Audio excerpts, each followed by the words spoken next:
Sveicināti! Aizvadītajā mēnesī vidējā Nord Pool spot cena Latvijas reģionā sasniedz 83,84 eiro par megavatstundu, kas ir par 15% zemāk nekā jūnijā.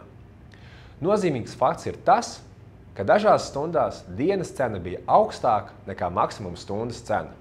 Šo parādību var izskaidrot ar relatīvi lielu saules enerģijas izstrādi, kas bija pietiekama, lai Baltijas reģionā samazinātu elektroenerģijas deficītu tieši šajās stundās. Svarīgākie faktori, kas ietekmēja cenu lejupslīdi, bija sekojoši. Baltijā palielināta vēja izstrāde, kas salīdzinājumā ar jūniju bija par 63% lielāka, kas kopā ar saules saražoto elektroenerģijas apjomu atsevišķās stundās nodrošināja negatīvas cenas mūsu reģionā. Līdzīgu tendenci varēja vērot arī citviet Nord Pool spot reģionā, kā arī kontinentālajā Eiropā.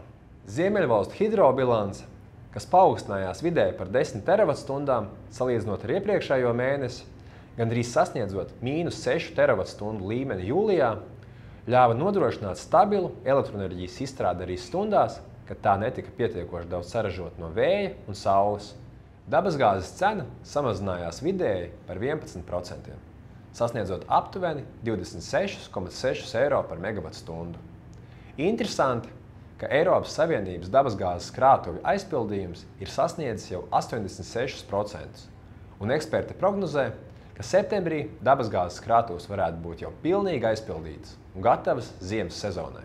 Šobrīd redzam, ka elektroenerģijas cena piedzīvo lejupslīdi, pateicoties laikapstākļiem, kas nodrošina lielāku saules un vēja izstrādi, kā arī dod iespēju nodrošināt pietiekoši augstu ūdens līmeni Skandināvijas ūdens krātuvēs. Tāpēc aicinu uzņēmumus izmantot šo brīdi, lai atrastu izdevīgāko elektroenerģijas cenu. Uz tikšanos!